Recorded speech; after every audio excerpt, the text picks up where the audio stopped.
Live from Utah's Wasatch Front, the pulse of the Mountain West, where the issues that shape your life meet the truth that sets you free. Across Utah, across the Republic, and around the world, welcome. This is KMMU.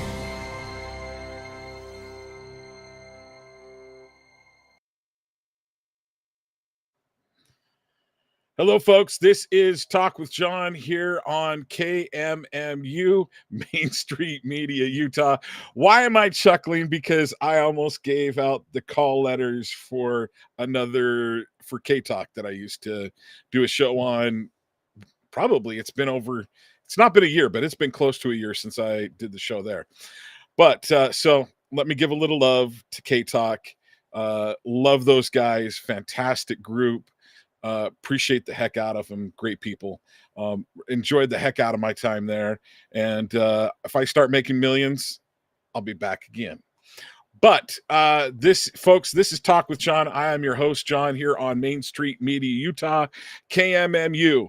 You can reach us here. You can go to kmmu.org, and it will take you to our X page, our YouTube page, and our Rumble pages.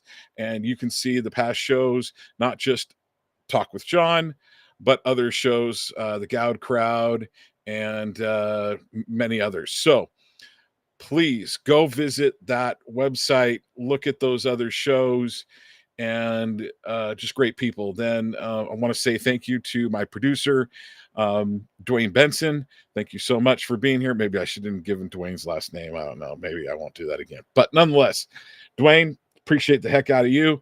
Appreciate the heck out of KMMU. Appreciate all they do and having this here. So let me kind of get this off to a great start. I don't have my guests on, so they can't so I don't, bring them in on this. I want to give out my show prayer first. My show prayer, the prayer of my heart when it comes to doing this show. And it's what I esteem to when I'm doing this show. And frankly, I esteem to do it in the rest of my life, and I fall very short. I hope my show is a gift back to my forefathers, the founding fathers, and may it be an acceptable token to our Father above. Then the mantra is, where there is liberty, there is the Spirit of Christ. Where the Spirit of Christ is, there will be liberty. And the greater the Spirit of Christ, the greater liberty will be. Now, those are taken from places throughout Scripture, especially the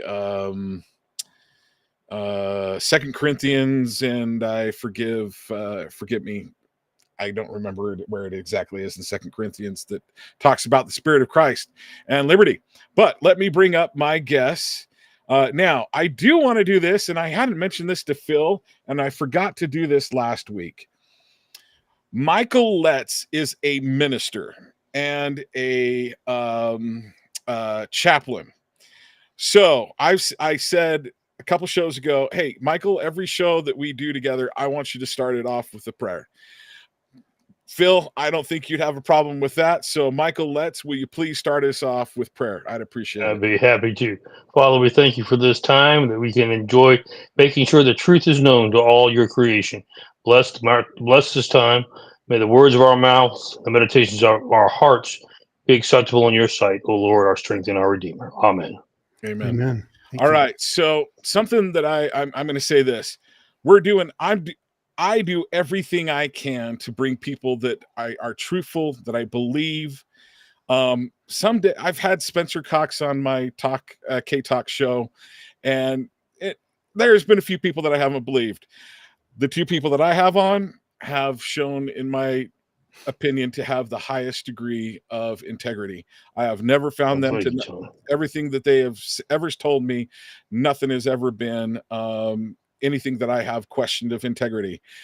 Folks, when it comes to Talk with Jon, you need to question his integrity.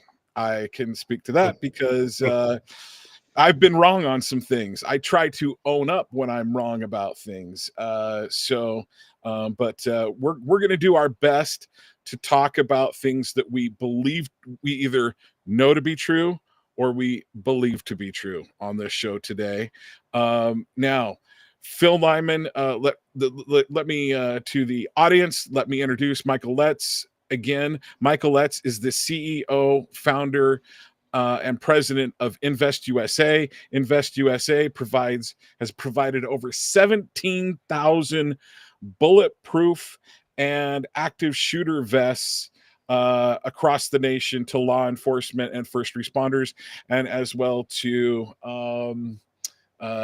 border patrol and stuff like that, and even those that are on the border that happen to be U.S. troops. So that's the type of organization he has. Phil Lyman, in my opinion, was the most. Him and Steve Christiansen were two individuals who worked really, really hard in the state legislature and were trustworthy. About 4 years ago now, or something like that, and I remember exactly where I was at. I told Phil 2 years before I think it was 2022. I told Phil, you've got to run for governor. You've got to run for governor. And I think I was one of the first ones to tell him. May not have been the first, but I was like, and he was like, John, come on. No, I'm doing fine. You planted a seed, I guess. I'm doing fine in the state legislature. And I said, Phil, I agree. And there's a part of me that doesn't want you to, because if you don't win, then I lose the best rep in the House. So, but I asked him to do it, so it's everybody. I'll take the blame. It's my fault that we don't have him in the House anymore, because I tried to get him to run for governor. It's too bad he couldn't hold an office and run for a different office at the same time. Well, it's one thing to run and lose. It's another thing to run and win and have it just like, taken away deceitfully. So right. So it's very satisfying. This whole the whole journey is so satisfying, I have to tell you. Well, Phil, if you'd have been a Democrat, you'd have been fine. Because they don't care how they win; they just make sure it happens, or they can run for two offices at the same time. In Utah, we just have two branches of the Republican Party. The Democrats really are not relevant, so you have two different kinds of Republicans. Okay, same dynamic. So I'm going to ask, can I move my camera down slightly? There we go. Yeah, you were looking like you were kind of below us. And I didn't know if that was symbolic, John, or whether you were trying to save it. I consider you guys, I am so much below you guys. It is. Yeah, I hear you. But my producer said to lower it. So I'm so transparent that I even read out loud what the producer tells me to do when it's something like that. I try to be very transparent when it comes to doing the show. So here's the reason why the number one reason why we have Phil Lyman on is Stupid John was not following him on X. Stupid Talk with John was not following Phil on X. So it's like a week after the shooting of Charlie Kirk, I found out he was there live.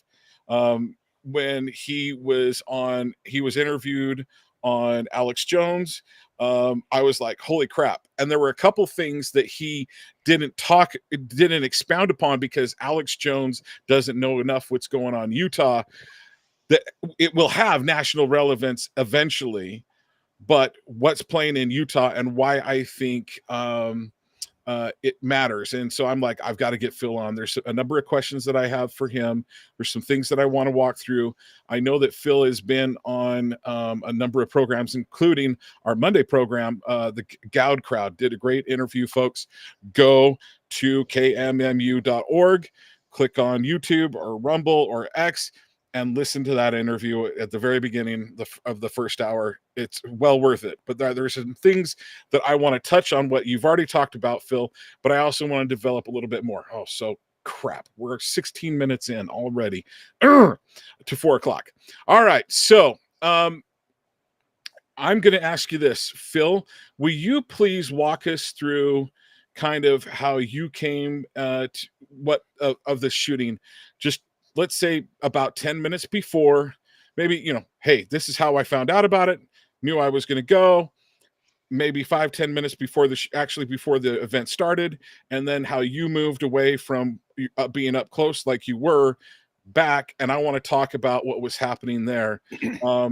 And as Dwayne, as he starts talking about being up on the east side, please minimize us and put up the picture that I sent you that has where Phil was standing as of the report of the firearm, supposedly.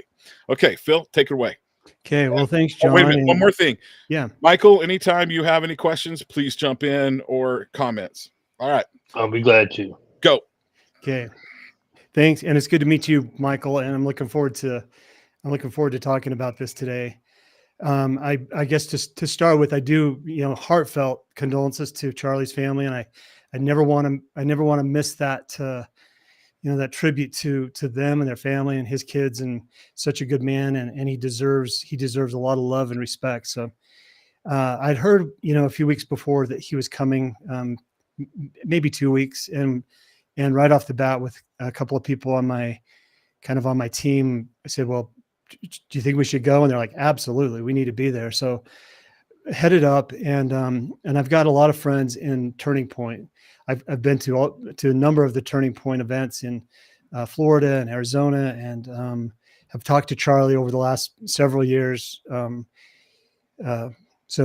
I knew him personally, not like we call each other or anything, but I knew him. And when I got up there, one of the Turning Point guys says, "Hey, come on down. We're gonna go back and we're gonna meet Charlie." So we did, and his motorcade pulled up, and they got out. And I tell people, when Charlie shows up, he brings the party with him, and he did. It's just a party. It's just it's good. And he's telling all these college kids, I love you, and thank you, and what a beautiful day, and let's do this type of an attitude, and such a connection there. And then after he got to finish that, I said, "Hey, it's good to see you again, Charlie." He says, "Hey," but I said, "I'm Phil Lyman." He said, "I know who you are." And we talked there for just briefly. He was on his way up to the stage. So I was backstage when he was on the stage. When he got going, I wanted to meet some of my cohorts who hadn't shown up yet. So texted him and said, "Okay, I'll meet you up on the east side." And if you know the layout of that, there's down on the west end is where Charlie was, and it's down in the bottom of an amphitheater, and then it all just moves up to the east. And so I went up on the east side there, and I was watching, and I was listening, I was taking pictures and things of the crowd, which was, electric. And I got up on the east side, and I'm just kind of standing there waiting, and nobody's showing up. So I call and say, "Hey, I'm on the second level." And the person said, "Well, I'm on the first tier by the water fountain." And I said, "Okay, I'll come down there." So I went over and I opened up the door of the Sorensen building, which, is it's the student services building. And I walked through the front door and went to reach for the second door, which is 5 feet away. And I hear this boom behind me. And I turned around and I looked at the person behind me to see, what was that? And she's looking confused. I'm looking around and take a few more steps. And really about 2 seconds is like, that's a gun. That's a gunshot. And so I turned and went back out, and I had my phone in my hand. I've been filming. So I just pressed the thing to film, and went back out the door to where I thought the sound was coming from, thinking that I would see some commotion there. In fact, more so, I was thinking I was going to hear more boom, boom, boom. I thought it was going to be a mass shooting. You got all these kids that are just running for their lives down below. And there was 2 girls that were standing there. It didn't really dawn on me at the time, but the 2 girls that were standing there, and actually, if you where that orange dot is there, that's where I was. And then I walked just a little bit further, and you can see in the distance, that's the tent down below. And what's there in the foreground is where they say that the shooter shot from. Now, I don't know. There's a lot of questions about all of that, but that's how close I was to where that boom came from. And I asked the girls, I said, wasn't that right here? And they said, yeah, it's right over there. And they pointed and didn't see anything. And I came in my mind, I thought he's got to be on the roof above us. So the white roof there in front of that gray, that second building forward is the Sorensen building. And so I was standing just right there by that green stripe. And I was looking down towards Charlie to see, number one, I was looking at the college kids. Is anybody down? Is anybody, and clearly the commotion was around the tent.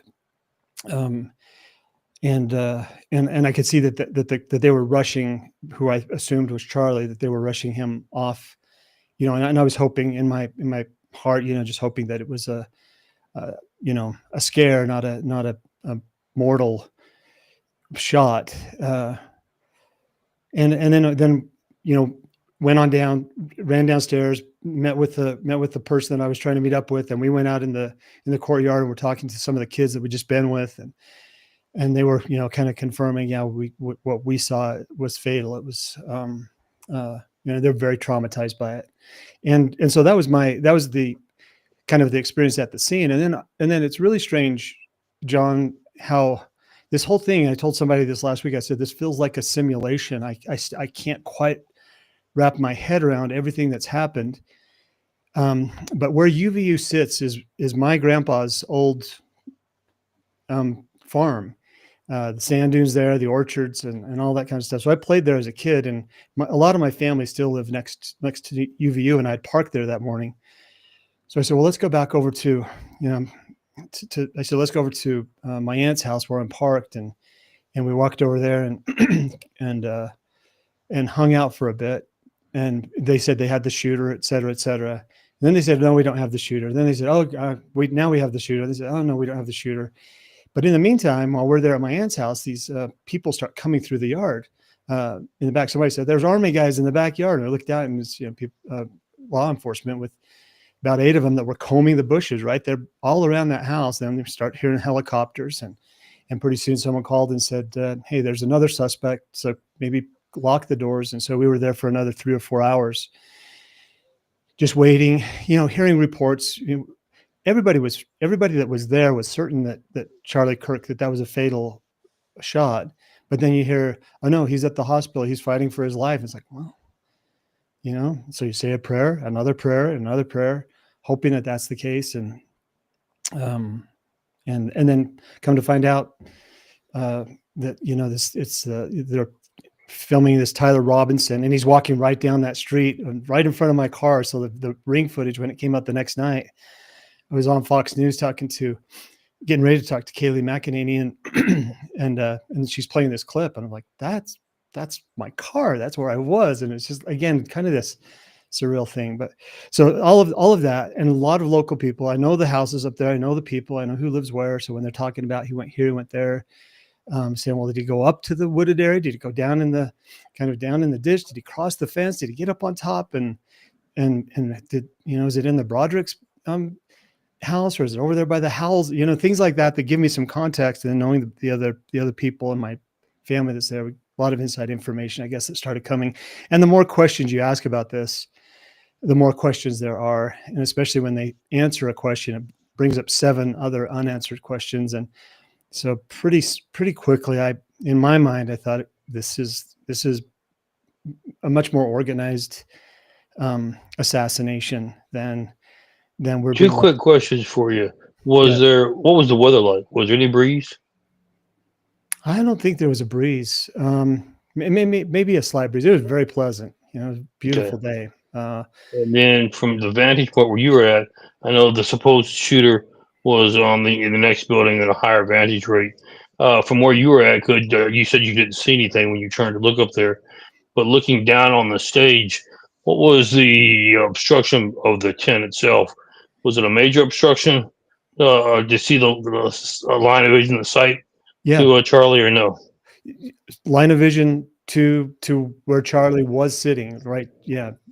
I could see down to where he was. You weren't like able to try to look underneath the awning or anything along those lines? Not where I was at, and maybe up higher, it might have been one of those that he might have been blocked. But no, and I was standing back there prior to that, just listening, trying to listen, and to right. But yeah, I could see him clearly from at the east end. A lot of kids in front, and so there's a lot of people that were in front. So that if there was any obstruction, it was more from his feet up, not from the tent. The tent wasn't blocking any view of Charlie from where I was at. Okay, there's one thing that I also want to make sure we point out that I find very interesting. So there's 2 things: George Zinn, and also the young ladies that were right by you and their reaction to it, because that, it's a very famous grab from a cell phone that is like,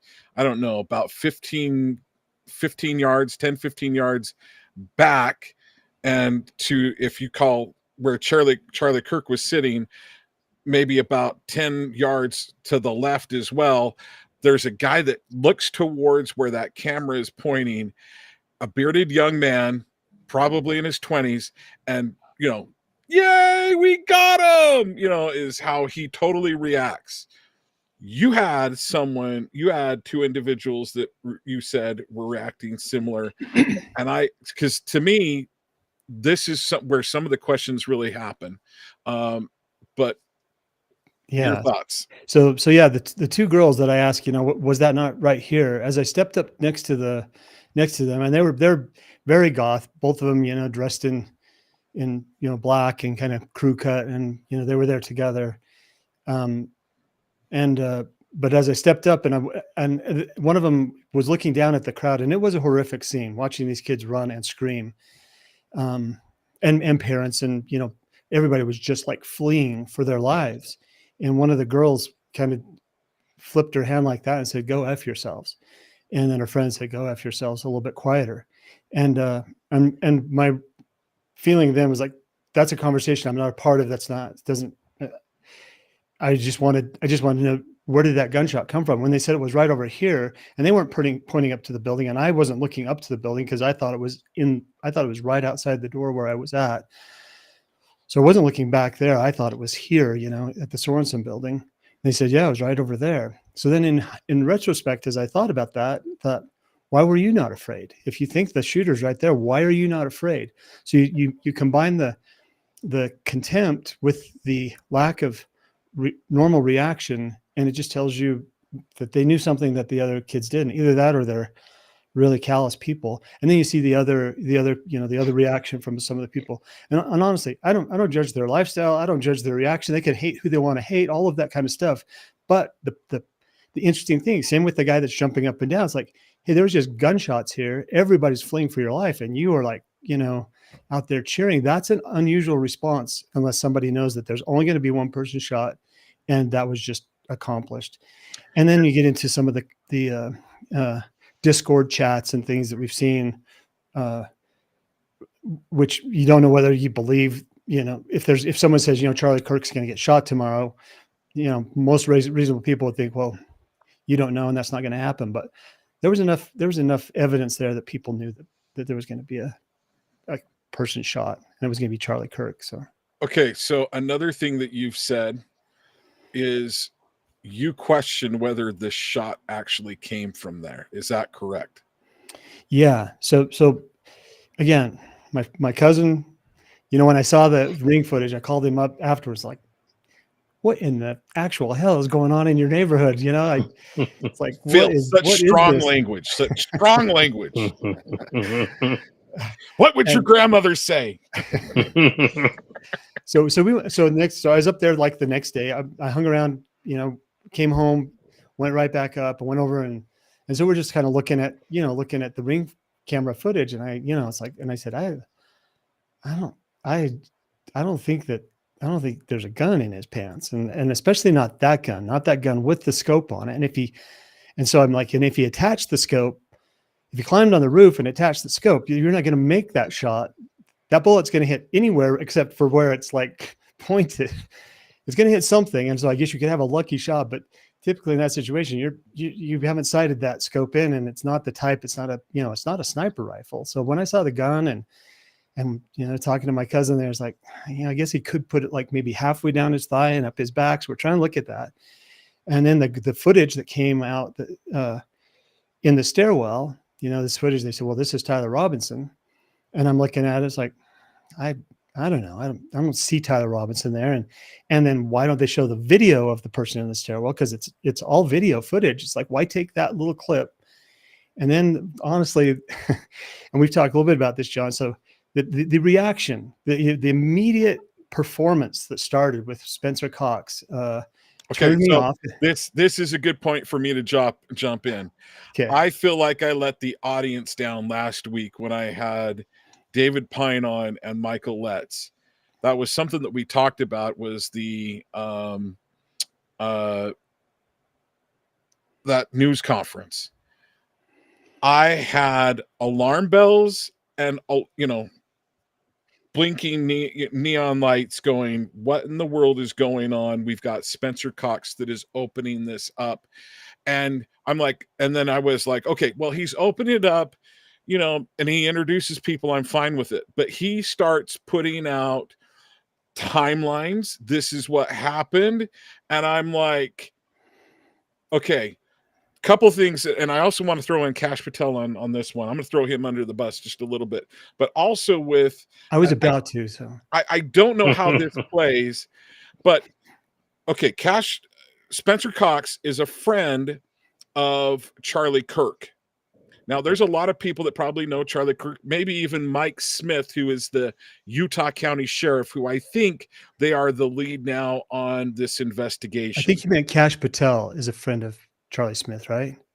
You said Spencer Cox.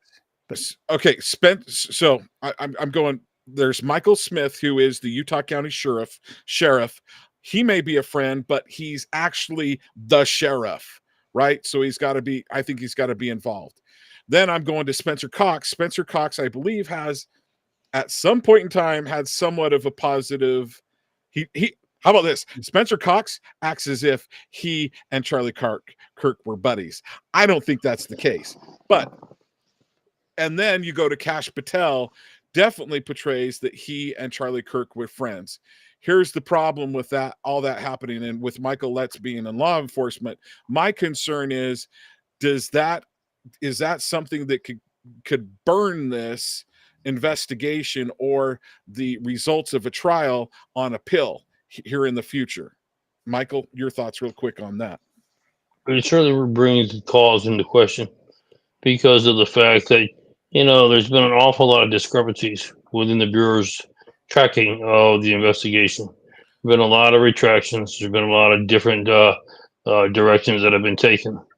And so, the defense is going to argue that, especially since he came out and said he had a connection, and instead of distancing himself, not distancing the agency, but distancing himself, saying, look, I've got John and all those handling it, and I'll just report back whatever findings that I'm being given, and I'll send it to a separate team for a cross verification. Instead of doing that, give the impression that he was personally managing and overseeing it.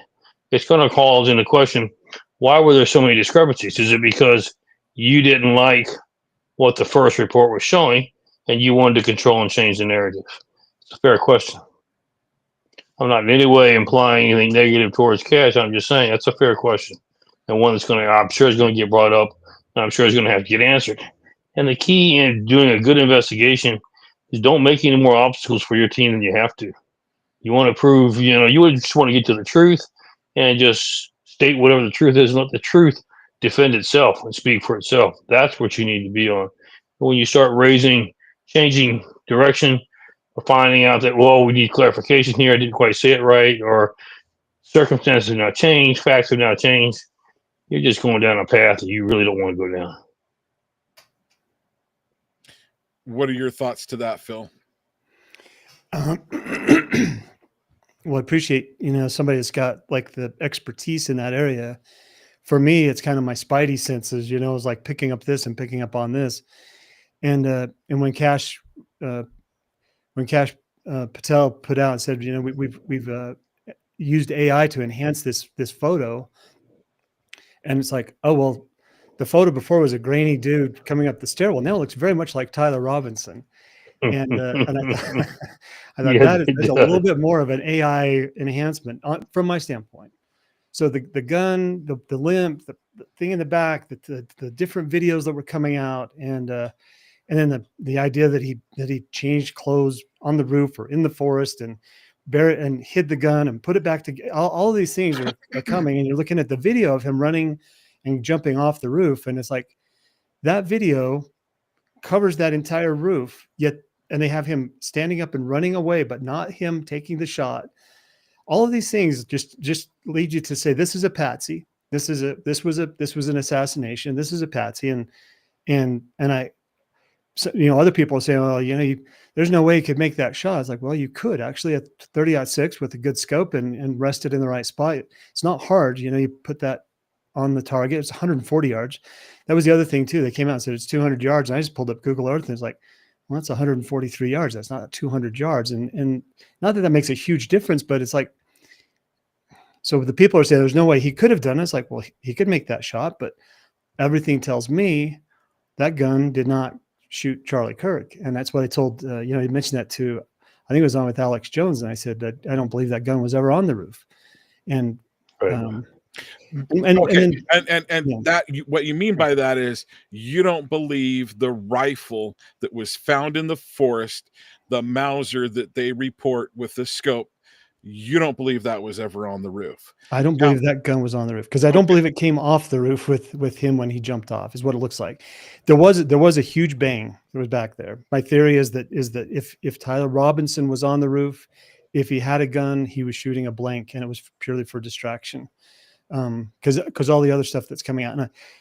And here again, you could answer the question with an autopsy report. You could show the path of that bullet. Somebody probably knows. I certainly don't. And so then I go from like, and what I said is, it's hard to unscramble an egg, and it feels like that's what was happening. Is we're going to scramble these eggs up really, really quickly.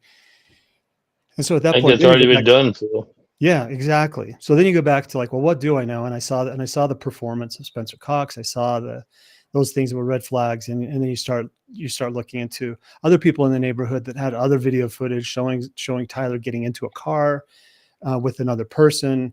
Other people saying, he was up here in our neighborhood, nearly a half mile from that spot, down by UVU, and all these things. And then he shows up on the other, on the surveillance footage. They say it's a Dairy Queen, but he's clearly at a movie theater. I don't know why they say that's a Dairy Queen, because like in a movie theater. So you got this stuff. It's just like, yeah. And you're right, Michael. It's already been done. It's already been scrambled. So I certainly don't have the data to overcome all of the misinformation. I just know what I observe at that point, which is all of the social media attacks that are coming from some of these people who clearly wanted Charlie Kirk to shut his mouth. And it's interesting. Okay, so there's one other thing that I want to talk to you about, because now I may feel like an idiot because you've called it the woods, Phil. But I've said there are no woods in that area of Orem, Utah. There's no what I would call woods, and definitely what someone from the east would think of the woods, or even someone like from California would think of the woods. We don't have woods in that area. Wooded area. Okay, so here's my question is, bushy area. So I've been in Arkansas very recently. I've been in North Carolina. I've been in South Carolina. Like, you look, you're on the edge of a road, and you look at the edge of the road, you have a hard time in a lot of areas, and I'm not calling it like the woods, but like, just you go in, you try to, you drive a mile down the road, you're not in the middle of, you're going in between two 6,000 people towns. Right off the side of the road, you can't get through it without like cutting something down. Right. So it's not okay. So let's describe. So when you say, so it's a wooded area, my question is, where you think that gun might have been found, and it sounds like you don't know where it was found at, but kind of where they describe it was where he was coming from, where he may have been going to. And you said that there's some ring cameras that show an individual dressed in black somewhere around 8:39 that you've been told about, or you've seen, Phil, up until like 10:50, 10:49 or something like that. And you parked your car there at 11:40. So, but kind of the area. How easy is it to see in where he might have put that rifle at? Yeah, you wouldn't see into the wooded area where he was at. And I think I know where you're going. It's like it's not woods like you see in back east, but it's thick woods, and there's a chicken coop back there, and that's what the people that live there said. Oh yeah, it's right by our chicken coop, which makes sense. So he could have been hidden from view. Sure, yeah, okay. Going into that. So I'm glad I asked you that, because Talk with John was wrong last week. I mean, I was like, this guy has a hard time hiding hiding things if he's going into that area. And then but what this does bring up is, how did he know that area that well? because in the narrative that we've heard, it's never been, oh, he knows people from that area. And I'm guessing if there were people in that area that he knew, you would know that that is the case, correct? Yeah, I think so. Yeah, I don't think he has any ties to anybody in that neighborhood. It is interesting. It's like when you look at the escape route, but besides jumping off the building, which is a pretty good jump, that's I look at that. It's like you risk hurting yourself jumping off there. But besides that, it's like really clear shot of Charlie Kirk from my observation, pretty short distance over and across the road and into, a neighborhood. So it makes, there's a part of that makes sense. And so, I mean, I could see a person without a lot of knowledge of the neighborhood saying, if I go here, I can get across the street and into the secluded area pretty fast. So if he did a little bit of driving around that morning, he might have been able to figure that out. Yeah. Yeah. Again, that jump is I drove by just a couple of nights ago, went over there, and I didn't walk over to the spot because the cops are there. I think they're like, watching everything, but I drove over there. And I thought that's pretty gutsy jump for anybody. So, well, anything else that comes up in the timeline that you want to share as far as the shooting? We're at about 4:45 Utah time, 6:45 Michael Lett's time. Almost. I realize it's actually 4:43. But there's some other things that I want to get into the greater narrative, not necessarily the greater narrative, but the things that surround this. I want to get into. So, okay, Phil, one of the things that I appreciate. So you woke up the next morning, and what was the first thing you said to your wife about the Charlie Kirk situation? If I remember correctly. So I did not wake up the next morning because I never went to bed that night. Oh, okay. I did drive home. So that was on Wednesday, and I drove. I left Utah Valley University. I'd done a few other things. I left UVU at about 1 a.m. and I drove home and just kind of went straight to work. So I think it was Friday or Saturday, probably Saturday morning that I woke up and I told Jody, because I'm just trying to process all of this stuff, and I hadn't really seen social media. I hadn't seen any of the news clips. I was just like on the phone and talking to people. So as I started watching some of that, I said, well, let's at least make this premise. Charlie Kirk died and it was not of natural causes. If we can establish that fact, then we can start to say something happened. Yeah. And that's the question. Yeah. Because I mean, people were even saying, well, I don't think he's dead. It's like, yeah, I think he's dead. I believe that much. And it was not natural. And if that's the case, then somebody out there did this. And I'm not saying that it could not have been an angry, what do they call them, trans attracted, person, but it's implausible. And then all the other stuff that's happened and all the misinformation. Well, Phil, there's too many questions, and there's the MO is a typical MO that we've seen in assassinations going back decades, from JFK, MLK, RFK, similar to what we saw at Butler with President Trump. And so, I mean, with all those questions being raised, it's too early to make an assessment. I mean, I have raised so many questions just on the shot itself, with the calculation of the distance. My understanding is there was a slight breeze there, which then you have to calculate wind factor, wind speed. You have to calculate drift. You have to calculate, slope, angle. I'm still waiting for somebody to explain to me the qualifications that Trey had in making those calculations. Now, I agree with you. If he's a hunter and he shoots deer, he could have made a lucky shot, shall we say. Mm-hmm. One of the things that would play in his favor is a professional wouldn't make a shot for the neck. It either be for the head or for the heart cavity. So one could argue that whoever took the shot wasn't very good at it and missed where he was supposed to go, and it hit. Although they say that it didn't hit the artery per se, it ricocheted off the bone, off all the collar. But the frustrating thing is we've asked for the ballistic Initially, we were told the ballistic couldn't be found. Now we're told that and when I raised these questions with the director, now we've been told, well, on second thought, the coroner says they did find fragments. So the ballistic was destroyed.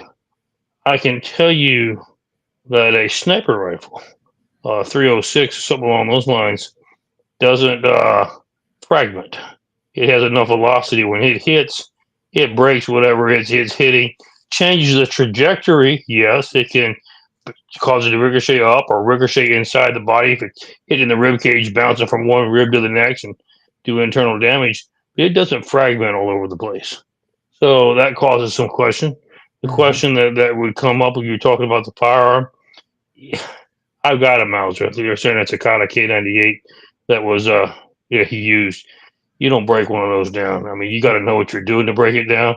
And even if you know what you're doing, trust me, I can't break that down in 3 seconds. And that takes some time to break it down. And even when you break it down, it's still long pieces. I don't know where in the world. Yes, I can stuff it in my pants, but then I can't run because I can't really bend my knee but so far if it's going down one of my pant legs. So that makes it very implausible. Then if I went to all that effort, Phil, why the heck would I put it back together again? Yeah. Spend the time when I'm trying to get away, okay? But I want to stop and cut out 5-10 minutes worth of time if I'm good, put it back together so that you have something to find. That just doesn't work. However, if it's you talk about a coordinated or a professional movement, man, then you have all kind of things that kind of fall into place.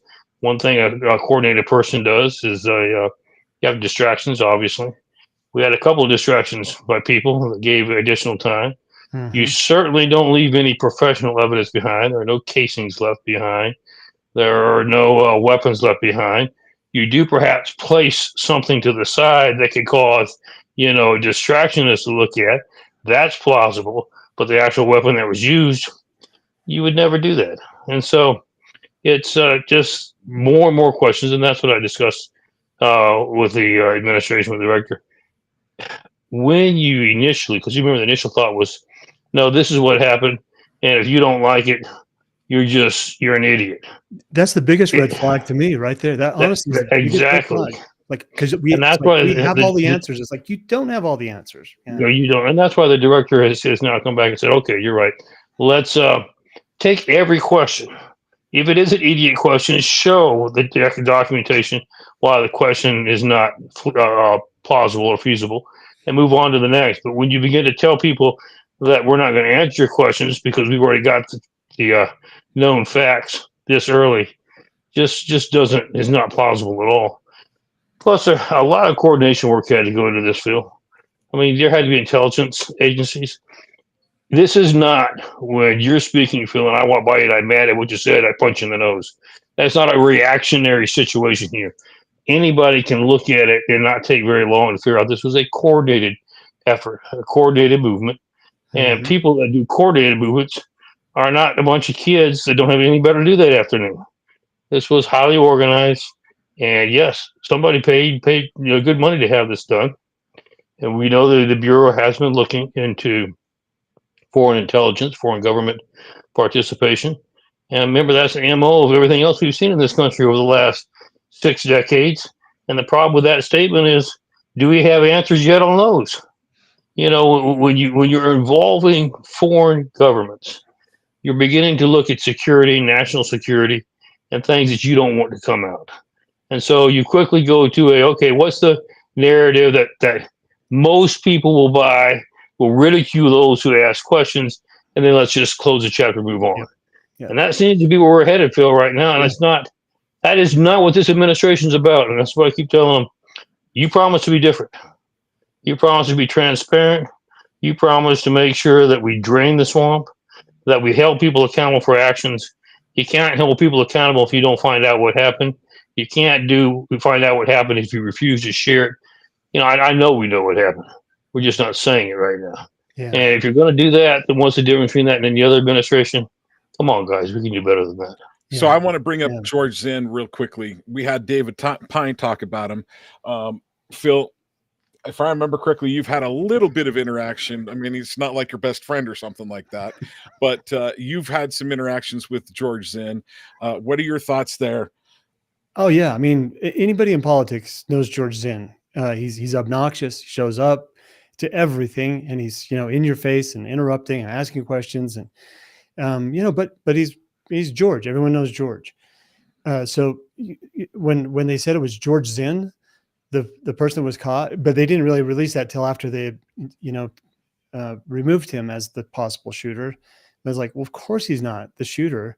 But then you get the story that like 5 seconds after it happens, he's shouting, "I did it! I did it!"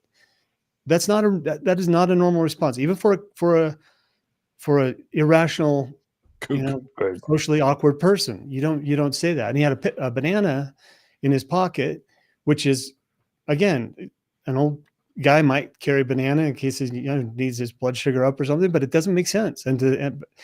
So all of that was clearly a distraction, but it was almost like such an obvious misdirection that the misdirection itself was a misdirection. It's like a riddle wrapped in a mystery type thing. Right. It's like, so it gets people talking about such stuff that's like, and I would love to know. I'd love to know. They said they found child pornography on his phone. So in my mind, I think, well, maybe he was extorted. Maybe he was, you do this, and Interesting. He knew the lingo to say when questioned. Oh, I did it to serve as a distraction so the real shooter could get away. I mean, how does he just come up with that lingo? I mean, off the top of his head. I mean, spontaneously. So Yeah. the narrative Spontaneously. is he's sitting there watching this happen, right? And then he starts yelling, "I'm the shooter." When he sees the cops, he goes, "I'm the shooter. It was me. I did it." And then as he's being hauled off, he says, "It was me. Shoot me." Shoot me. So I'm watching this from, if I remember correctly, I'm watching the arrest from Chick-fil-A that day on X. And then I want to say shortly after that, I can't remember if I was driving around doing work stuff, but I mean, it was within a couple hours, and it might have still been when I was at Chick-fil-A having lunch, that I saw him say, "It was me." I mean, he's begging to be shot by somebody in the crowd. So He's there is, begging to be noticed. so as you said, so according to David Pine was like, dude's a kook, but he likes to stand out. And you've had interactions with him. Dude's a kook, likes to stand out.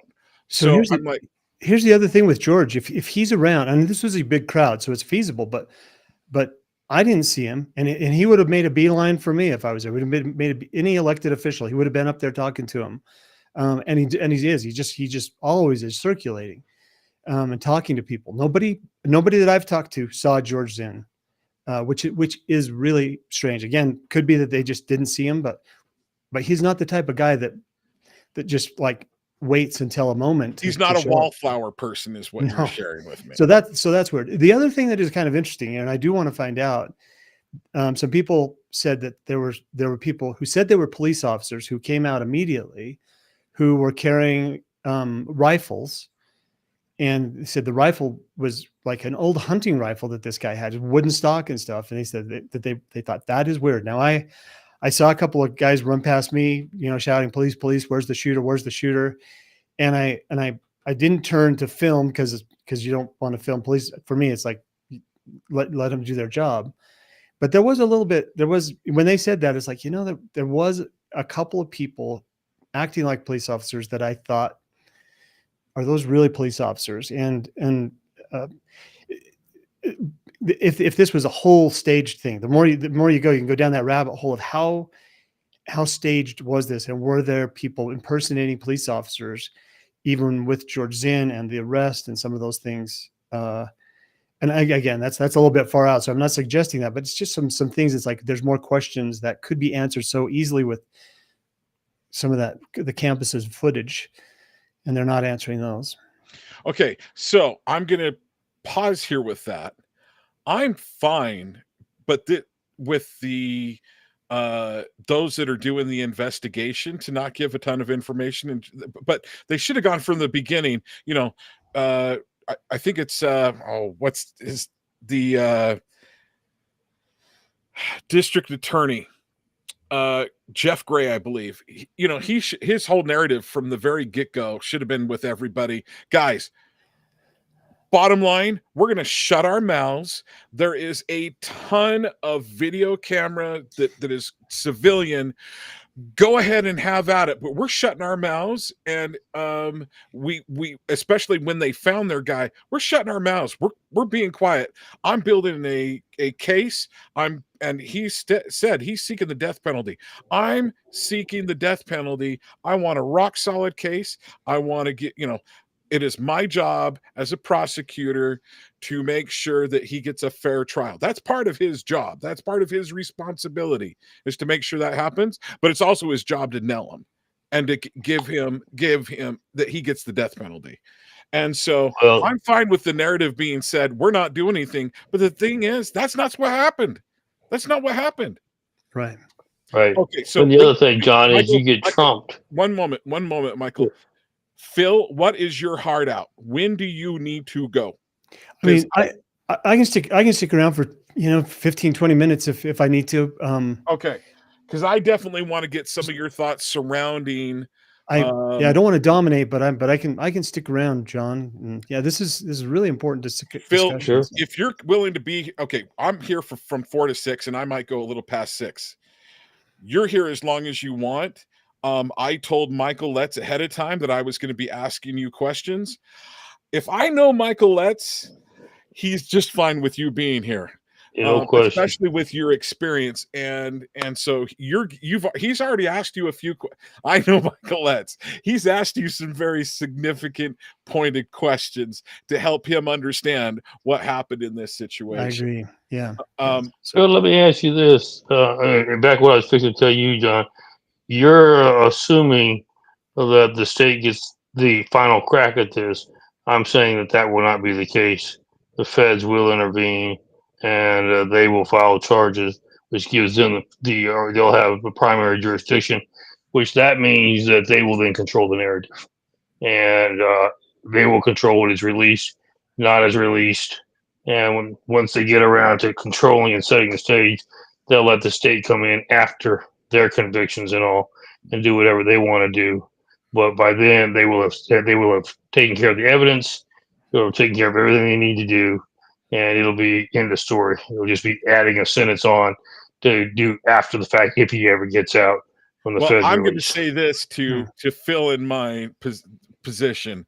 Former governor, state rep. It is the state's place to give it to the federal government. That's the way that it should be. That's the way it should be. That's not the way it's going to be. Unless it happened in California, New York, Oregon. Oh, did I say that out loud? Yeah, that's the way it should be, but that's not the way it's going to be. But that having been said on that particular issue, back on what we were talking about, Phil, about trying to locate the ballistic, the bullet, I now understand, of course, the coroner's report is not available yet, but I understand the coroner is now implying that they may have found a ballistic as a 9mm. 9mm don't shoot from rifles. No, that is a pistol. I'm not sure where this comes from specifically, but I did have someone send this to me, and it looks like it's from a Facebook post. Utah Valley. So I'm going to start reading. A forensic bombshell emerged from the operating room at Utah Valley Hospital.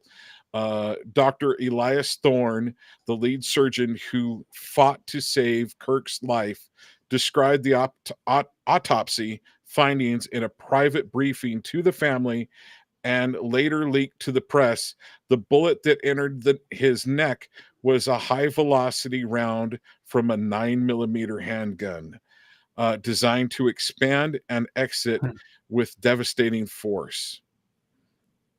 Okay, so here's the interesting thing about it, John.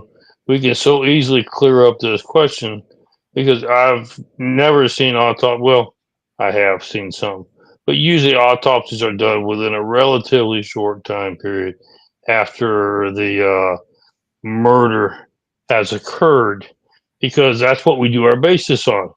About investigations. If an autopsy says this guy wasn't shot, we're out here looking for a guy with a gun, then obviously we've wasted time. This guy was stabbed to death, etc. So autopsies are relatively important to be done in what we would call a timely manner. There's been more than enough time for this to be a timely manner to at least have received a preliminary autopsy report. So A, that we know it was a ballistic shot. B, what was the caliber and what kind of weapon was used for it. So we have a basis on which a baseline to really move forward with the investigation. Frustrating that that's not been released yet. I think it's already been done, as you alluded to. I don't think that Facebook thing is wrong. I'm not saying what they're saying in the autopsy report is correct, but I do believe it's been studied by a medical doctor for an autopsy. Why are we not getting that information? And I find that it's interesting. So I trust the person that sent this to me from my source. I trust the person. So I don't think, and they seem to do a fairly good job of vetting things. Could it be wrong? Could we get things wrong? Just like I got something wrong last week when I said there's no wooded area that you could hide very well. Well, Phil Lyman corrected me on that. So, is there possibility that those things could be off? Yes. That's possible. I think it goes. Go ahead. I think there's also the question, we always, when we do these kind of things, follow the money. And we know that DAC, which is the Democratic Socialists of America, i.e. the Communist Party, receive foreign donations. They always do, in violation of the law. They receive foreign donations, of which a week before this incident occurred, $50,000 was sent to Trey and $20,000 was sent to his, I don't know what you call him, a lover, a she-male, female, I mean, whatever it was, So yes. $50,000 was sent to Tyler? To Tyler, and $20,000 to his, whatever you want to call it. And so we're tracking that now, but my question initially would be, why? Wow, I'd not heard that. That's that's crazy. I had not heard that either. So there's also a couple connections that we have. So Joel Skousen, who I have on once a month, who is the World Affairs Brief. Joel Skousen, if I understood correctly from his World Affairs Brief, Tyler Robinson with his boyfriend lived in his parish in his ward. Right. And then also David Pine knows an individual that knew down in Washington County, knew the parents. They weren't active for the last, since COVID, they've not been active. And inactive in, for a Catholic, what is active? You go to church once or twice a year, you're an active Catholic. Here, if you're a member of the Church of Jesus Christ and Latter-day Saints and you go once or twice a year, you're not active. So it would mean that they would be going at least half the time, and they're not going half the time. So, but the family still is, from all reports, from what we've heard, good people. The father's a good man. The mother's a good woman. Good people. And that they were conservative. So the bottom line is so I want to kind of get into a couple of the things surrounding that with you, Phil. I also want to get a little bit more into Spencer Cox, and maybe we should hit Spencer Cox next. But I wanted to, well, yeah, we'll do it next. But I want to take just a few minutes talking about Charlie Kirk. This was a statement from my 16-year-old son, who's a football. Oh, before I do, I'm going to pause, and I want to mention, folks, you are watching this on kmmu.org. Please share the link to this show. Send it out. Send it to people you know. Hey, Phil Lyman, who we know and trust, was there, has these opinions. Michael Letts, who you know and trust, who has been accurate on everything for like 4 years that he's been working with Talk with Jon. John's never found him wrong, and his producer was like, if he's wrong, it'll be the first time that he's wrong on something with us. So the bottom line is, you're watching this on KMMU. Please share. You can go to and Main Street Media. You can go to our website, kmmu.org, to share this, to see more videos, to see Phil on yesterday with the Gowd crowd. Our job is to try to bring relevant information to you. Okay, all right. So please forgive me. I forget to say that. But let's get back to it. What do I want to? So I want to hit a couple of things. I want to talk about Charlie Kirk. And so let me get back to what my 16-year-old son said. My son's 16, not exactly politically active. We don't talk a lot of politics. He doesn't talk shop with his dad when it comes to politics very often. He's a football player. He only cares about football and keeping good grades, which he's doing well in both. And he goes, Dad, I think he was the most influential person for my generation. And I was blown away. I was like, I didn't even know that he knew who Charlie Kirk was, but I'm finding out more and more and more. Yes, he was very influential. And one of the most important things that he talked about, and that I think he did, and that I think Phil's done a very good job of, and that I try to do on this show, is intertwine the politics with our spiritual religious opinions. Because the bottom line is, if we don't have the First Amendment right to practice our religious beliefs as we see them, we can't, the left is trying to take that away. They're putting someone in jail in New York that went to pray with his son, 12-year-old son, on the in front of an abortion clinic. I wish he would have done that to my son, because my son at 12 probably would have knocked him out. I mean, that kid's my kid's a Nephi, for those that get the reference. I mean, a big kid, a big man. But bottom line is, Charlie started to make that cool. It's okay to talk about your religious convictions and bring them into politics. And I think that's changed. And that was dangerous, to say, no, sorry, your opinions on certain things, God had the first say. God made us. And I think, so I want to mention that, and Phil and Michael, please share your thoughts.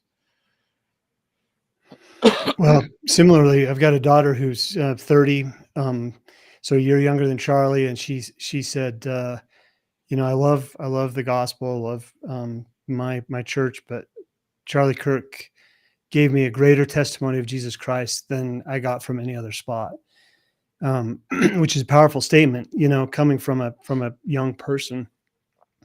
But I think it was because he was the gospel in action. It was like he set the example. You can do that. You can stand up and boldly testify of Jesus Christ. You don't have to equivocate. You don't have to, hedge on that. So he, more than telling people good things, he did good things, and he showed good things. So yeah, I agree with you, John. And such a powerful thing. The first thought after I looked down and saw that likely it was Charlie Kirk, and I didn't know the extent of it, but I thought, what a horrific thing for 3,000, for the most part, innocent kids to have that happen right in front of them. And there were small children there too. And, but a few days later, I said, God can do a lot with a broken heart and a contrite spirit. And there's a lot of that going on, not just in Utah, but across the world. And you do see, like, I think it's miraculous. I think, God, to God, that's no loss. That's, come on home, Charlie. And, well done, thou faithful servant. Yeah. So really miraculous. I look at this thing and it's just like, I went to the services in Phoenix on Sunday, and, and it was a gospel concert, gospel music, and my wife loves that. She's standing up, I'm standing up, we're singing the best we can along with that. And so, yeah, not ashamed of the gospel of Jesus Christ. And that was Charlie in a nutshell. And then just all the common sense things, faith, family, courage, conviction, duty, all of those things are, man. He's going to college campuses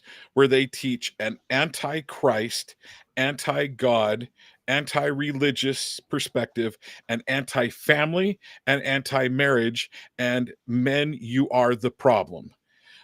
that is one of the reasons why whoever it was that took him out, that was one of the main reasons why they took him out, is because he was going to the young men to say, young men especially, but onto college campuses, go into the belly of the beast where they, give all the thought process teaching to those conservative kids that want to become teachers and turn them into blue-haired liberals. And he was going there and changing hearts and minds. Michael? Oh, I would agree with everything that's been said. I think you have to get back to the basis core. The Democratic leftist liberals have one concern and one objective in mind. They want power. They don't care about you. They don't care about America. They don't care about feelings. They certainly don't care about the basic elements of faith in society, because that makes them look like they're not in control. There's somebody else over them, God, and they hate to acknowledge that. So they want to regain power. They have to do everything possible they're doing two things. Anything this administration does, it's automatically viewed in a negative light by them. Reducing crime, sealing borders, telling kids that, look, you're boy or a girl, you can't be, you go back and forth, you're one, God made you the way he did. Anything that makes common sense, they're automatically opposed to, because they can't afford to make it look like it makes sense and it actually works, because then that would further erode their ability to regain power. So that's what they're attempting to do. And one of their basis elements, and this is why Charlie is so effective, he's able to take their track record and say, look, this is what their ideology teaches, and this is where it's gotten us. Is this where we want to be? And even young people now are saying, no, I don't want to be in a confused state with no morality, with no justice, where, I have to be worried about getting on the bus, whether I'm going to be able to get off or I'm going to be dead before I get to my destination. I don't want to have to worry about what do we even have marriage, because everybody's running around and everybody else, there is no sin. They're beginning to get it. And Charlie was the messenger. And because of the fact it was eroding into their base, when I'm talking about I'm talking about that liberal ideology base, they didn't want it to succeed any more than it already has. So they thought they would take out the voice and it would help them silence that aspect and they could regain power. It backfired on them. By taking out the voice, when Charlie was there, he had 1.5 million followers. He's got 11 to 12 million now in a matter of 2 weeks. I mean, he had, I feel I'm trying to remember now, was it 7,200 chapters or So 1,100? Yeah, just under. I think he had 18,000. His goal was to get to 20. Yeah, and then now they got 65,000 plus requests within 2 weeks. So I mean, it totally backfired it's on not just colleges; it's going to the high schools. Oh yeah, or maybe that's what you guys were talking about. It's going to the high. It's not just colleges; it's going to the high schools. Everywhere. I mean, colleges, high schools, wherever young people are at, that's where it's going, because it works. I mean, it's very simple. I tell people this all the time. We do shows all across the country. The foundations of faith work. I mean, it's the same thing as gravity. You want to jump off the building, I can tell you what's going to happen with 100% certainty. If you don't have a parachute on, you're going to hit hard. It happens every single time. Same principles with faith. You apply those to government, to our society. Here's the response. You take it away. Here's what you get. And sure enough, they took it away for a good while to make sure that we got the point. Happens every time. What do we have now? Kids that are so confused. They don't know if they're a boy or a girl. They don't know where they're coming or going. They have no purpose in life. They have no values. They don't know the difference between right and wrong. And we've got a total mess. And what has the democratic society done? If you're confused, just take a handful of pills. That'll fix it for you real well. Well, shoot, they don't even know what pills to take anymore. They grab fentanyl and their life is over. So they're tired of being told lies, which is what it is. Lies and untruths. And they're looking for truth. And Charlie was giving that on the campuses. And so they figured we'd silence it. And now look what happened. Now people are saying, well, there must be something to it. They thought they had to silence it. So now they're searching even harder. And what a great opportunity the Lord has opened up for revival across this land. Charlie's going to make you hate to say this, but this is the way it is. His difference in death is tenfold over, I believe, what it would have been had he continued in life. At least tenfold. Yeah. Yes. Yeah, it is amazing. At the funeral, a number of people said, they thought we were coming to a funeral. This is a revival, and I agree. that revival is bringing back. It revives what we are as Americans. A Protestant nation. Founded on those beliefs, and we need it. And the kids of all, of anyone, the kids are looking for that. Charlie pulled people just out of the dregs. I love something. I can't remember which one of his associates there that said, when other people were getting, angry at somebody, he would say I think it was Tucker, and Charlie would say, that's a broken person. That's a person that needs Christ. And he really did see people that way. He would not back down. He was unequivocal, and he would not back down. But he never lacked charity. He never lacked genuine concern. I'll tell you, I'm not very pleased with his wife, though. Not For very what pleased. sense?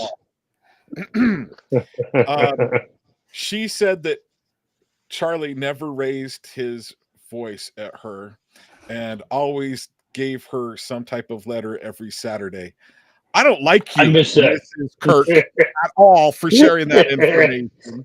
I was I sitting next must to be my going wife. to the refrigerator. Yeah, I was sitting next to my wife at the service, and I said, "Hey, it's time for us to go. Let's go. Come on. Enough of this. Enough of this." One of the things that's interesting, you mentioned that, John, that I've been getting, calls on stations all across the country asking this question. Now, she said that she forgave him. So what does that mean? I said it's twofold. We as Christians have to forgive so that we don't become enslaved to bitterness and the anger that's produced because of it. Because when you're full of bitterness and anger, then you turn to hatred, and hatred turns to violence. We don't want to be like them. But just because we forgive does not in any way release the accountability that people need to have for their actions. And that's one of the things I'm pressing the administration for now, is we have done a fantastic job of identifying the corruption, and so much is going on in this country nefariously over the last few decades. It's now time to bring people to accountability. I think the president has eloquently stated that last week when he told the attorney general, we either start getting some indictments or we're going to have to find somebody that can. Because it's time. Here's the dilemma. You see the situation that occurred with Charlie, but if people are not held accountable for the actions that they took, then it encourages the left to continue to do it more and more. And I'm having people now saying, hey, should I go here? Should I go there? I'm scared to go out. I'm scared to state anything because I don't want to be targeted as well. We are commanded in Scripture not to live by fear, but to live by the power and strength of the gospel. And so I think part of what we do to make sure that that message is clear is we have to hold people accountable. I'm accountable for my actions. Phil, you're accountable for yours. John, you're accountable for yours. Makes no difference who you are, what your stage in life is, what your position. I mean, we all have to be accountable. All of sin that comes short of the glory of God, and we need to hold to that statute, that's biblical principle. Okay, so I want to get to Spencer Cox real quickly too. Well, first of all, let me say amen. Please forgive me. May the Lord please forgive me. We have time constraints for individuals. I could do this for like 4 hours. There's folks, I literally could talk to these men for 4 more hours, but we don't have that kind of time with them. They've got important things to do with their life. Important things like talk to you, the audience. Talk with John gets to be along for the ride, and I'm grateful for it. But I want to get to Spencer Cox. So there's one of the things that you mentioned in the Alex Jones interview that not many people would catch necessarily from outside the state. But let me put it this way. I've had many people. I know Mike McKell. Mike McKell tries to be a good dude. He is the brother-in-law and state senator who took over for our now. He took over the state Senate seat that Deidre Henderson had, who is the lieutenant governor to Spencer Cox. Spencer Cox, I have always seen him as a political animal. animal. Spencer Cox, do I understand this correctly? Correct me if I'm wrong, Phil, because you were the one that brought it to my attention. And I was like, I'm the world's biggest moron because I didn't know this happened. Spencer Cox launched an initiative on September 10th. Why does Spencer Cox keep coming up? Why does he want to take front of this? I'm going to say this. At the very least, Spencer Cox is a political animal.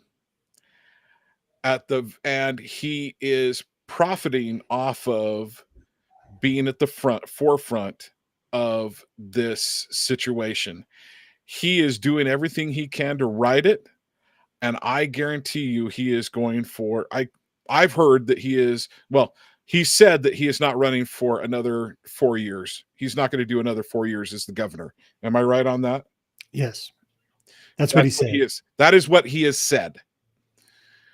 So I think he's going for he is a political animal. He's going to go for more things. He doesn't want to go back home to the farm, as it were. He has a family in the telecom world. And I think he wants to be involved in that. I think there's a good chance that he wants to run for president in 2028. I think there's two things that I think there's one position he's really vying for, and that's the VP. I could really see him going for the VP. Spencer Cox is trying to put off be more disagreeable. Disagree better, sorry, is his statement. Bottom line is, no, he's not Mr. Disagree Better. I say Mr. Disagree Better. He is very good, very polished, coming across very nice. In fact, Dwayne, if you're paying attention, can you also have queued up the interaction between him and Jason Preston? If you can do that, hopefully you're listening, Dwayne. But I want to play a 50-second clip that he had, but he was putting out a new initiative that basically, in my opinion, the way I see it, it boils down to social credit score here in Utah. What is the initiative that he launched? So he had the Disagree Better thing that he was claiming to be the champion of. Turns out it's a Carnegie Institute initiative, Biden era stuff, but also the Dignity Index, which is basically a social credit score, and that's overseen by some folks here in Utah. He has his his DEI person that was over DEI in Utah, Nubia Pena. But on the day after the assassination, or maybe it was the day of, there was announced a kind of a marriage between Disagree Better and the Dignity Index. And these started in Utah. These are coming out of Utah, but they're all across the nation. There's chapters in Texas and Alaska, and you can go online and you can look at Dignity Index, and you'll see it all over the nation now. And it is a social credit score, complete with all the surveillance, all of the tools to monitor people's speech and give them a score. It's really disgusting. And Spencer Cox, I'm not very proud of you at all. So I would just on that point, and there was something today, somebody that I was on doing an interview with a guy that's writing an article, and he said, do you know what the Q stands for in LGBTQ? And I said, yeah, it's queer. And he said, do you know what that word means? And I said, I think I do. And he said, well, it's a verb, and it's to queer or the queering of something. And when you queer something, you blur the lines, you change the definitions, you queer things. And especially in a political sense, it's not a good thing to queer the lines of understanding. And that's what's happening in Utah. And I think this gets right down to the heart of what to me is the source. Everything else we're seeing is like a byproduct or a symptom or outcome of the queering of Utah families. And what better place to do it than in Utah, where you can basically hide under the facade of we're such a family strong state, but they are doing things deliberately through the World Economic Forum, through the Council on Foreign Relations, this information that comes through the National Governors Association, it comes into our universities. They are training up young people right here in Utah to go and become part of Turning Point USA with radical ideology to infiltrate, deliberate infiltration, which you have to know that the enemy is sophisticated enough to know that they can infiltrate. So they infiltrate the church, they infiltrate the colleges, they infiltrate the government. They bring those ideologies, and Kash Patel said something last week that kind of caught my eye because I didn't know what it was, and I think he called it the initiative Big Freeze or something, which was to put a freeze on right-wing political speech. So what better way to do that than to kill the guy that is spouting this stuff? And in the context of all of this global queering of America, changing, undermining our society, everything else, then these other things start to become more plausible of an assassination attempt. And there's a couple of organizations right here in Utah that I will implicate in this, just by association. They can come out and disclose what they've got. But one of them is the Reagan Caucus, and they hate President Trump. They say they're right-wing conservative Republicans. They hate President Trump. They supported Mitt Romney. They're pushing to silence political speech. And I wouldn't take it so personally, except they started attacking me about 4 days before the assassination. Is like, what is going on here? Who are these people? Where did they come from? And they've got ties to other Chinese organizations that they're working with this stuff. So in my conspiracy mind can go nuts here, John. But I want to throw this in and forgive us for waxing a little our church saying. This is a saying common in our church when it comes to especially conspiracy. It is wisdom in God that these things should be shown unto you, that thereby ye may repent of your sins, and suffer not that these murderous combinations shall get above you. Wherefore the Lord commands you, when you see these things come among you, that ye shall awake to a sense of your awful situation. What's that is referring to is, bottom line is, where does Satan want to go at the most? He wants to go where people are good. And there's some good people in Utah. There are some evil people in Utah too, very evil, who are disguising themselves as being good. Yeah. And to me, that's the greatest evil. And I am concerned that people, shall we say, surrounding Spencer Cox are part of that evil. And the question is how big does that go surrounding Spencer Cox? Does that mean surrounding his shoes? Well, so you take the Reagan Caucus. They're the ones that are saying, Spencer Cox for president 2028. They're pushing it. This isn't like speculation anymore. There are groups that are pushing Spencer Cox. I'd heard several months ago that he'd put together a committee to explore the run for the presidency in 2028. I'm with you. I think he's probably vying for vice president or a future spot there, which is politically cabinet or a cabinet position. Yeah, maybe like the FCC. That might be something that I can see something. Happening. So yeah, there's something there. But when you see these organizations and then you start looking at their ties, and honestly, on September 10th, you're looking at the ties. What about this plane that turned off its transponder? I don't know what that is, but it has connections right back to the Reagan Caucus and the Steed Group and some of these organizations, the Kem Gardner Institute. And I've started collecting these names of people call me and say, oh, do you know about this? Do you know about this? So I finally bought an app to put these organizations on, because I'm up to 40 organizations, 40. And as you start tying them together, and this is a secret combination, this is a feature of the left and the, kind of that subversive group is have so many organizations that when they go after one, it's like there's so many more that will take their place, and it's mass confusion to the casual observer. We can't comprehend it, we can't take it in, and for someone who's trying to explain it to their family or something, they sound crazy because they start trying to pull these things together, or maybe they start thinking that they are crazy themselves. But the reality is, you pull these things together, it's like this is an enemy hath done this. This is not organic. Our kids are not radicalized because of,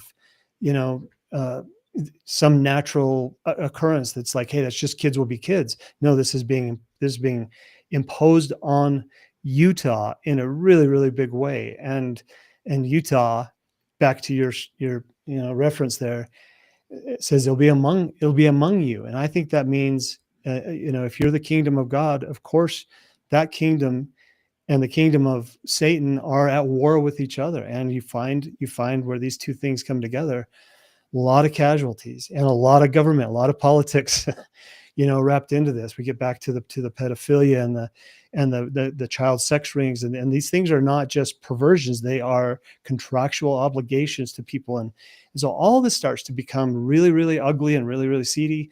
And it's easy to go, like say, off the rails into that. If I'm wrong, so be it. But the facts, as they start to line up, they line up more apparently, I guess, in that context, put it that way. Let me put it this way. When it comes to someone like Spencer Cox or the people from Utah, they have to look squeaky clean to get a national position for national voting. You can't have someone that's a little seedy and a little dirty wind up being put. No, you've got to look like you're squeaky clean. And to me, Michael, that's the most evil people. All right. So speaking of which, we need to play a clip from CNN. Mr. Producer, will you play that CNN clip? And then I want to show another interaction with Spencer Cox where I think, yeah, the dude's a weasel, and I think it proves it because he is Mr. Disagree Better. Play it for us, Dwayne, will you? Okay, we're waiting. I know that he's waiting. He's probably just making it. There we go. Kumbaya and hold hands. What I'm saying is we actually should disagree. I think Charlie represented that better than anyone. Charlie said some very inflammatory things, and in some corners of the web that heard, but he also said some others about forgiveness. He said some amazing things about when things get dark, putting down our phones, reading scripture, going to church, talking to our neighbors. He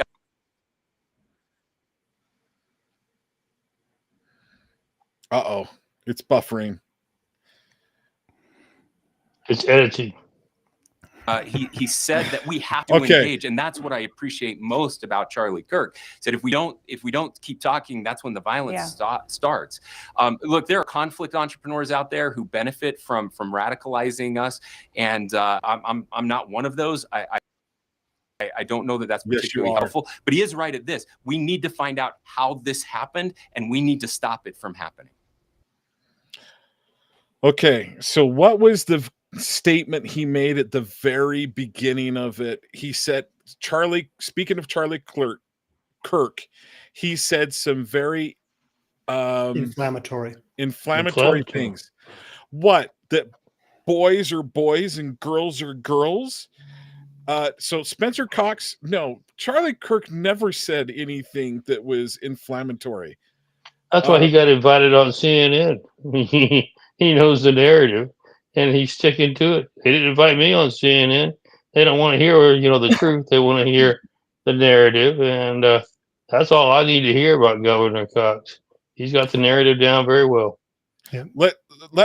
So Mr. Cox, Governor Cox is trying to do the disagree better. Let's see. Dwayne, will you please show us the next clip of how he really disagrees with someone?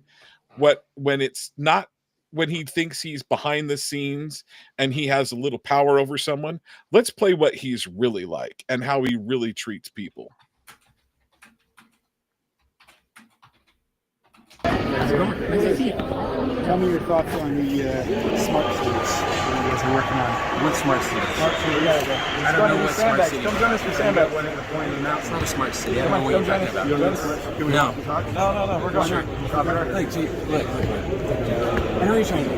I don't know what you're talking about. You don't know? There's no such thing as a smart city. You have it on your So website. stop making up stuff, okay? To try to make me look bad. You're really good at this. You make up shit and then you try to make us It's on look your bad. own website. Okay. How about I don't have a website about this. Why don't you have a conversation about it? Because you don't like to have real conversation. I'm right here asking for And why don't you come on? I just told you that there's no such thing as a smart city.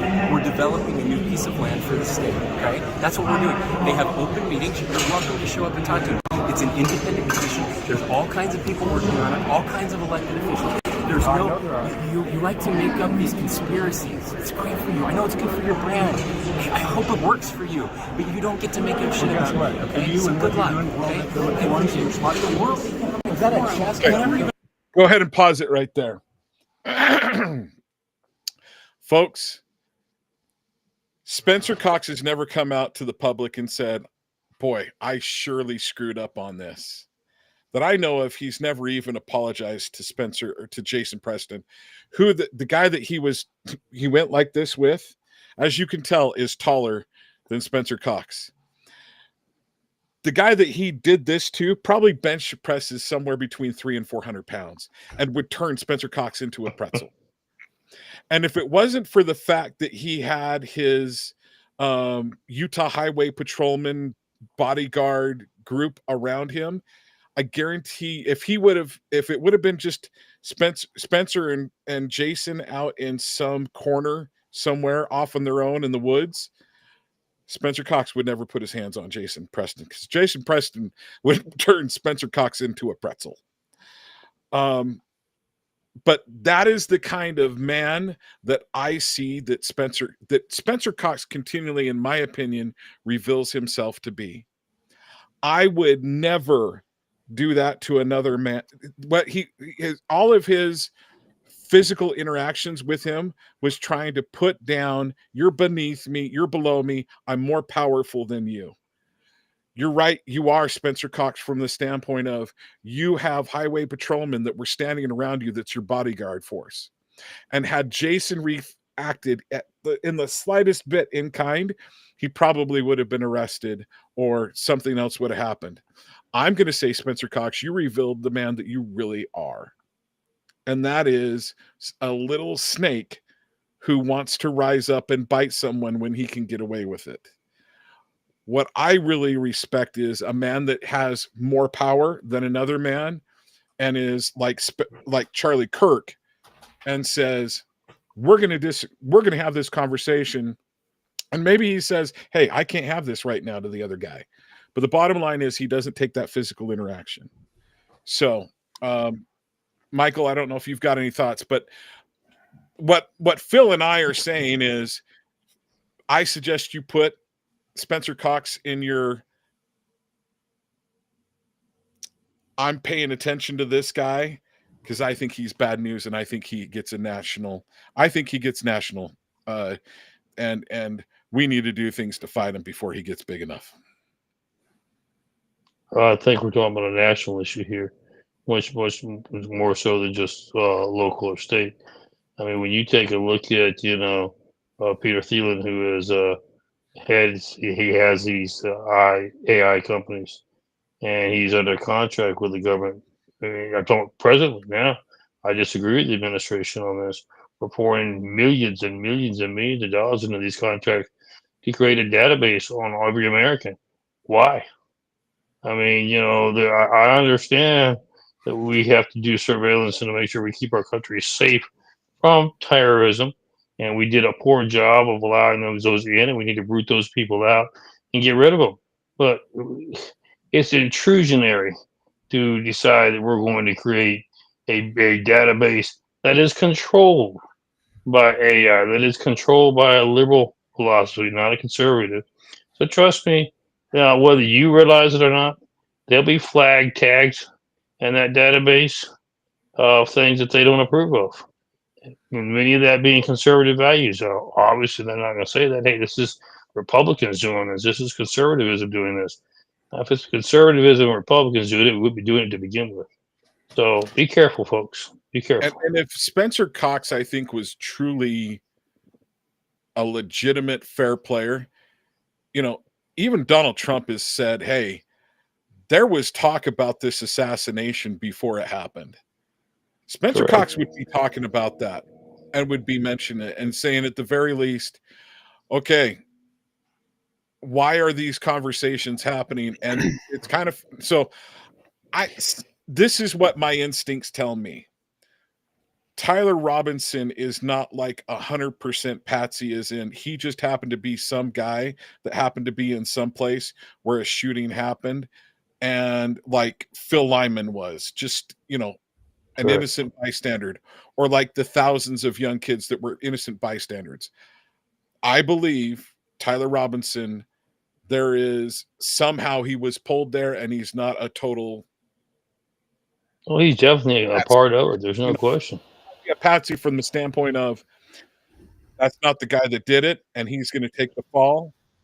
But if he's the brains and operation of it, though, man, we're in trouble. That's the case. I got to take off, John. Okay. I was just going to say we got to let Phil go. Okay. Thanks, Dwayne. So thank Phil, you for this. Last thought before you go: how do people learn more about Phil Lyman? Stay tuned in on X, and my Phil_Lyman is where I'm at on X. There's a lot going on. I know some other folks have started a website. They're trying to get a website to kind of highlight all. It could be a repository for all of the corruption that's going on. Dwayne might actually have a little bit of information on that, but yeah, I think just pay attention, and yeah, there's more to come here. So a lot more to come. I hope your 7-year-old grandson. So I got 3 7-year-olds that are starting up a football game, and I need to get down there to one of their moms. My daughter just had a baby on Sunday, so it's funny because we're at the Charlie Kirk memorial service and we get a notice of our new grandson that was born, and it's like, these two worlds that collide. It's beautiful thing. So hey, I really appreciate enjoy the game. Charlie would be proud of your family. Good job, yes, Phil. He would be. Yep. Thanks again. Take care. See you, God brother. bless. Good to see you, Phil. Thank you, Michael. All right. So, you've been more quiet than normal, and I've been. I enjoyed listening to Phil. I wanted to make sure he had the opportunity because he had a lot of good points to say. Okay. So, any thoughts that you want to share that from what he's told you, what you've heard him say, not necessarily new information, but points that come up to go, oh yeah, let's mention some of these things, and maybe we talk about some of the. We'll go ahead and set aside Spencer Cox, even though, man, it just. Well, let me make one more statement before we set him aside, folks. Remember what happened with 9/11. They were failures, and there were a lot of things that occurred, and that's coming out, by the way. Those files are fixing to get released, so stay tuned. The excitement's just fixing to get started. But one of the things, before we talk about the files in this, not on this show, we'll do it down the road, John, of what's really happening with 9/11, et cetera. So I want us to remember, we reacted out of fear. When 9/11 occurred, we had nefarious people, and that's what they were. I mean, I don't care whether they were Republicans or not. We had nefarious people who took the opportunity to say, you need to give us carte blanche.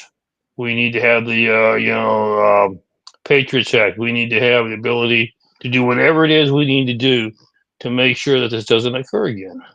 And of course, that sounds great. But what they did is they took that opportunity, that carte blanche that we handed them, and instead of requiring oversight and making sure that we held them accountable to the American people, we just gave them a blank credit card. And they got all kind of things passed under the auspices that this is just necessary for national security. That now we're finding out really how detrimental it is. FISA court, how did we investigate a president on a lie? Because we decided that we were scared of 9/11, and we were just, whatever the government said they needed, you got. If you tell us you're going to make sure this doesn't happen again, you got. Folks, you've heard this before, but let me reiterate again. Tell me a time when the government's ever gotten anything really right, or really run a program correctly.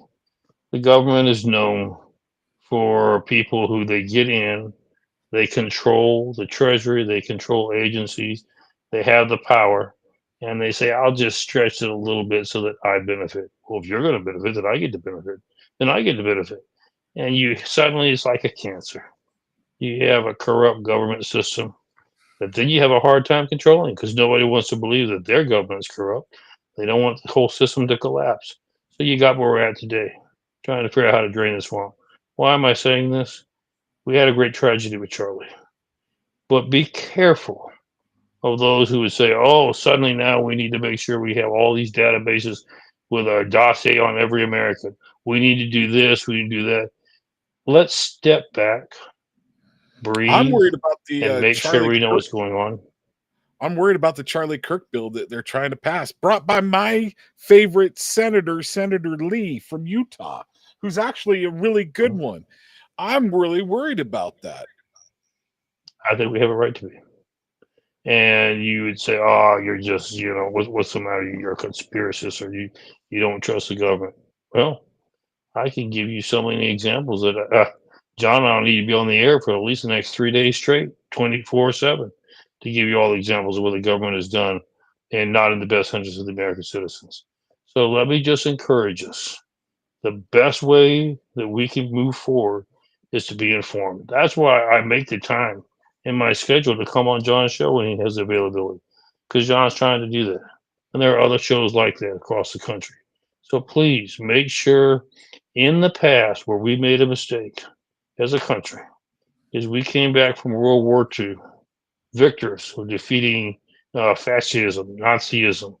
And, we paid a great price. Hundreds of thousands of Americans gave their lives to defend our freedom. And so we said, you know what? I deserve it. Remember the old commercial, you deserve a break today? I deserve a break. So the government was all too happy to step in and say, great, you take the break. We got the reins. We got it covered for you. Enjoy. And we said, great, fantastic. I won't worry about it anymore. And look at the mess that we got. Please, folks, don't disengage. So I had someone that served in the Korean War, and I also think another individual that served in World War II. I want to say it was Korean War. It could be in Vietnam, but I think it was the Korean War. And he said, John, when I was a young man, he goes, John, I owe you an apology. And I'm like, why do you owe me an apology? He's like, I didn't do enough, and my generation didn't do enough to save the country. And I'm like, you've done plenty. And trust me, this guy would have been me had this technology been around. Was in fact a much better man, much better man than I am. Significantly better man than I am. And he's like, John, and he said it with tears in his eyes. And I was like, my friend, you've done more than most. And so he and I chatted a little bit, and he's like, part of like you said, in World War II, they were conditioned in boot camp, from boot camp on, hey, the people above you, the generals and stuff know what they're doing. So just follow orders. And we've got you, we know what's best. Right. And then they came home with that mentality, and also really tired, really worn out, having seen, and some of them having done righteously terrible things, right? I think taking someone's life, even when, and totally, I don't think many of those men are going to have to answer to God for taking lives. But I had grandfathers that came home from World War II, and there are many others that came from World War II, Korea, and Vietnam, and any war. You have to do hard things to be able to come home, for everybody to be able to come home. And, so they came home after doing those difficult things, being gone, and they just relaxed and kind of bought into that narrative. The government knows best. No, they don't know best. We've got to hold their feet to the fire when it comes to the Constitution, or else we will lose our freedoms. So to what you just said, that brought those thoughts to my mind. There is something that I do want to bring up. Something that I have mixed feelings on, and I want your professional opinion, and so I can both sides this, but I think I actually come out on the side of the government on this one a little bit. California just passed that the California Governor Newsom just signed into law that law enforcement, specifically ICE and the federal government, cannot wear masks unless they are on a SWAT detail or something like that, or they're undercover, they're not allowed to wear masks over their faces. With the way they're being doxxed there, and people are going to their homes and going to after their families, in general, I totally agree. I don't think they should, but this is not, people are going after them and killing them at their homes and killing them in their squad cars. What are your thoughts on that bill being passed? Well, let's take a look at a couple things. First of all, I can tell you right now, it's not going to go anywhere. It's blatantly unconstitutional. You say why?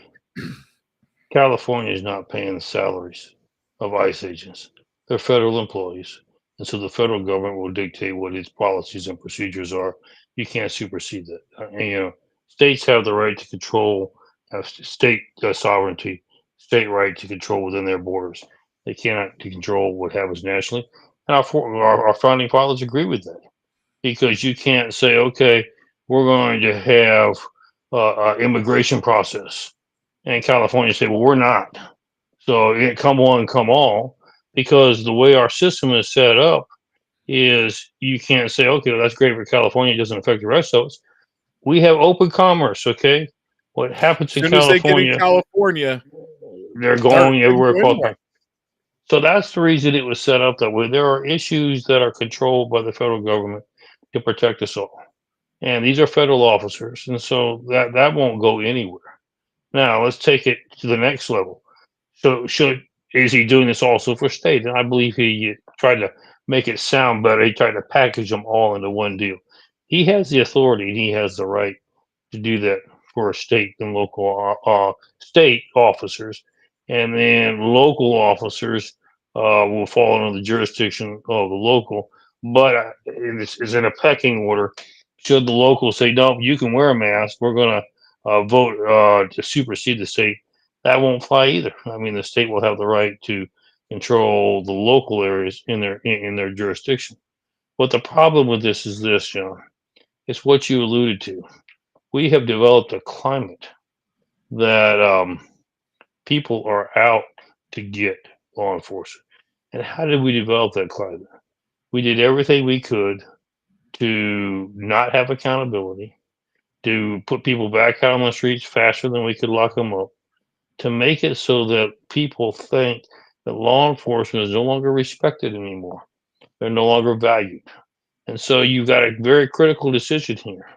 If you're going to make it so that law enforcement can't defend the safety of themselves, which is the safety of their family, because when you dox an officer, you dox the family, okay? And trust me, if you're a parent, nothing's more important to you than your children. So if we're going to do that and put them and say, we don't respect your ability to your safety or the safety of your family, you're going to find out nobody's going to be an officer in that state. And why would they? Why would they risk the security of their family? You have no law enforcement in a state, community. That's why this is not going to go anywhere on a national level. See what that'd be like. See how long you'd last in a state with no cops. I doubt you'd make it an hour.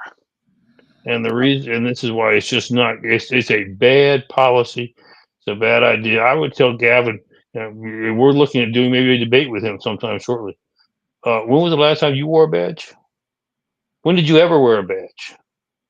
Do you know what it's like to be on the streets to try to enforce law and order and try to keep the vast majority of your citizens safe from the criminal element? You have absolutely no idea. What gives you the right to determine how they should do their job?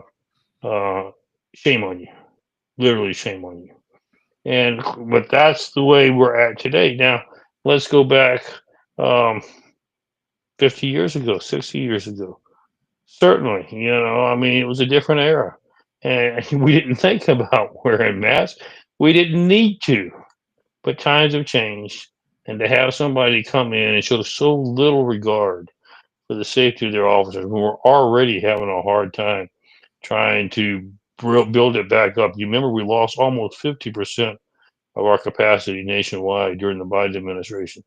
And they're not just flocking back. Let me tell people, we are on an upward drive. We're headed back up trying to, in our recruitment. Things are getting better. It's going to take a long way. People say, yeah, well, the military is really having a surge. Yes, they are. But with law enforcement, We took 4 years to convince the American people that these are racist monsters that don't deserve any respect. You should spit on them when you see them. You try to convince people of that, not too many people are interested in going back to the profession that they left because of it. So we got a lot of work to do. And Gavin, this is one thing you're going to regret very seriously for your citizens. You can't enforce it federally, but if you're on the state, you're going to hurt the protection of your citizens. If it wouldn't affect the rest of the United States, I'd say let's pull all federal enforcement out of California.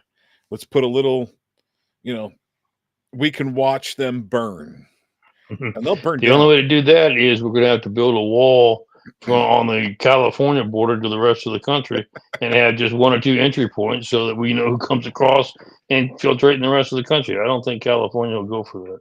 No, unfortunately, that's not exactly what I call constitutional. But there is a part of me that would love to just see him burn. I would agree. They need to be. That gets back to accountability, John. Well, I'm going to say it's the consequences of your choices. That's right. That's what it's not just let them suffer their consequences. Right. Okay, so I want to kind of going off of this a little bit. I find it very interesting. So I'm trying to think of a figure that is similar to what Charlie Kirk is in on the left, and I don't think there is one. Good luck. You won't find one. No, because nobody regards him anymore. He wasn't actually an office holder, but the one that comes closest in my mind to being what Charlie Kirk was is AOC.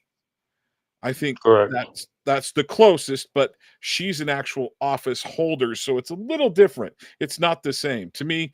And I think I said this last week. The assassination with Charlie Kirk is something that we haven't seen since Martin Luther King.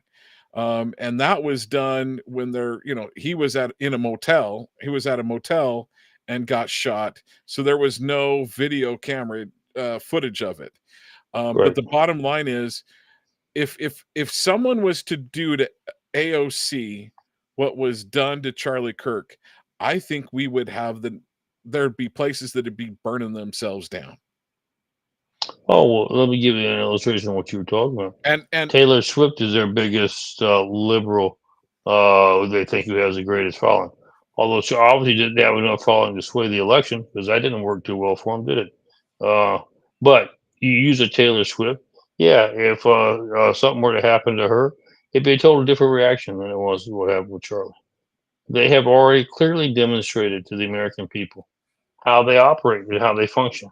They operate out of hate and violence, and that is what they're propagating all across the country. And I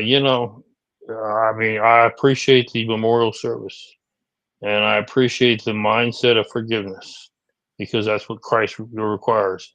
But God also says in Romans chapter 12 that He authorized and ordained reason, and that is to make sure that the government deals with holding people accountable, holding people responsible for the decisions and the errors and the sins that they make, the poor judgments and the notorious crimes that they commit. And that's a command in Scripture. And well, another thing we have not been doing, John. Another thing that we're supposed to do is protect the innocent. That's another scriptural demand. And the bottom line is, you do protect the innocent from being shot if people know, hey, within 2 years you're going to be facing a firing squad yourself if you do something like that. The other thing that I think is amazing is not only the right didn't start burning cities down, they started having a revival. And to me, as a Christian conservative, being a Christian conservative to me is I say Christian first, then conservative. Now, to me, if you're a conservative, you're almost Christian. I know it's not necessarily true, because I know conservatives that aren't Christian, but I am. Well, at least you recognize the values of faith. That's the key. They turn to God. We turn to God, and I think that's the thing that I want to leave. I want to leave this. You and I have gone over this scripture more than once. 2 Chronicles chapter 7, if my people which are called by my name shall humble themselves and pray and seek my face and turn from their wicked ways, then I will hear from heaven and will forgive their sin and will heal their land. What concerns me about some of the young men and all of us, what does that require of me? That means for me to be less sinful, to turn from my evil ways, and not yell at my neighbor and not yell at my kids as much as I used to. I'm not like Charlie Kirk that never yells. Shame on me. Nor am I. But I want to say that I am so pleased with the people that have that are for Charlie Kirk. I am Charlie Kirk. I am so pleased for those people for not going out and trying to seek blood or burn the business down that is run by the local leftists. No, we don't do that. We say, brother, we say to that individual, you may be wicked, you may be evil, but there is God's grace. Please seek it. And I think that's what I want to close on. Kind of my closing comment is let's seek his grace, and we might be able to save this place still. Michael Letts, last thoughts for you, brother. Appreciate you being here. Well, it's always been a privilege to be with you, John. We thank you for the opportunity, and I would remind us all that this is a epic battle between good and evil. All kind of tactics are used, and remember this key. Oftentimes, Satan is called the angel of light because they will come in and accept or push aspects of conservatism, aspects of scripture, but just enough to make you feel like you're on the right path, and then they'll turn it to their nefarious purposes and stab you in the back. So as we move forward, you're going to begin to find out very quickly here as we begin to go into the next few days. We have many that have proclaimed to be supporters of conservative values, faith, and ethics. But you're going to find out that their lip service is not their actions. Make sure that you stay true to the values and principles of faith. Don't take people at their word. Take them at their action. God bless you, John. God bless America. Thank you for continuing the fight because we're in it together. Well, thank you for being here. It is a lot easier to be in this fight with men like you that I call friends. So, folks, this has been Talk with John. Please go to kmmu.org and Main Street Media. We want to say thank you to Main Street Media. Go to kmmu.org. Share this with your friends, with your family. Share this. This is a good one. The last week's one was a very good one. Share them. Send them to other people, and we've got other great shows. Please go and visit kmmu.org. And Michael Letts of Invest USA, please go to his website. He's given out over 17,000 bulletproof and active shooter vests. Please help him to do that. So I'm going to say, God